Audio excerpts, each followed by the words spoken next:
नमस्कार साथियों। एक ही स्पीड से चलने और दौड़ने पर हम लोगों को दौड़ने पर थकान ज्यादा क्यों होती है और चलने पर थकान कम अनुभव क्यों करते हैं, इस प्रश्न के उत्तर के साथ आज मैं आ गया हूं।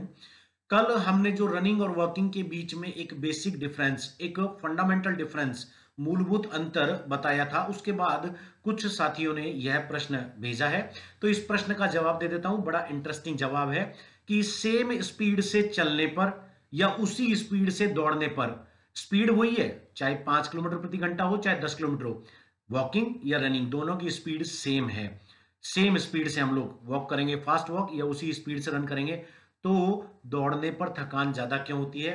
तो देखिए, कल मैंने आपको एक बेसिक अंतर बताया था कि वॉकिंग के दौरान हमारे एक पैर का कांटेक्ट अनिवार्यतः जमीन से बना रहता है। इसका मतलब हम लोग पृथ्वी के सापेक्ष टच में रहते हैं, हमारा प्रत्यक्ष टच पृथ्वी पर रहता है। लेकिन वॉकिंग में मैंने एक अंतर बताया था कि वॉकिंग में फ्रिक्शन ऑफ सेकंड्स के लिए हमारे दोनों पैर एयर में चले जाते हैं और दोनों पैरों का कांटेक्ट बॉडी से छूट जाता है। बस यही अंतर है। जब हमारे दोनों पैरों का कांटेक्ट छूटता है तो पृथ्वी का आकर्षण बल, जिसको कि गुरुत्वाकर्षण बल, ग्रेविटेशन फोर्स कहते हैं, वह हमारे ऊपर काम करता है। और जैसे ही हम पृथ्वी से ऊपर उठते हैं तो पृथ्वी 9.8 जी प्रति सेकंड स्क्वायर, मतलब एक सेकंड के अंदर लगभग 10 मीटर नीचे की तरफ हमको खींचने के लिए हमारे शरीर के ऊपर एक्ट करती है।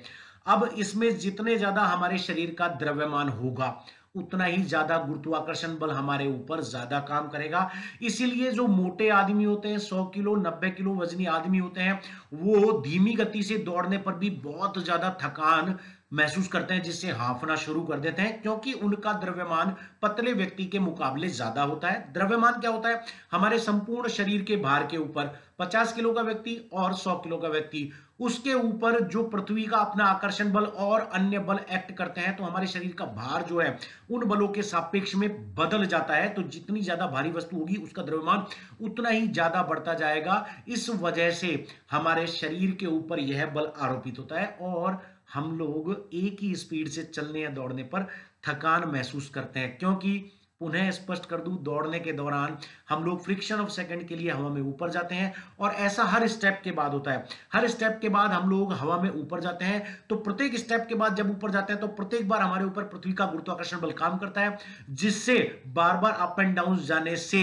हमारी बॉडी के ऊपर पृथ्वी का बल तो आरोपित होता है, साथ ही मांसपेशियों के ऊपर भी यह चुंबकत्व बल काम करता है और मांसपेशियों को बार बार रिस्टार्ट रेनफोर्स यानी कि ब्रेकेज चेंजिंग, मतलब मेटाबॉलिज्म को बार बार अप एंड डाउन करना पड़ता है, जिसकी वजह से मसल्स की एनर्जी भी ज्यादा खर्च होती है और हमें थकान महसूस होती है।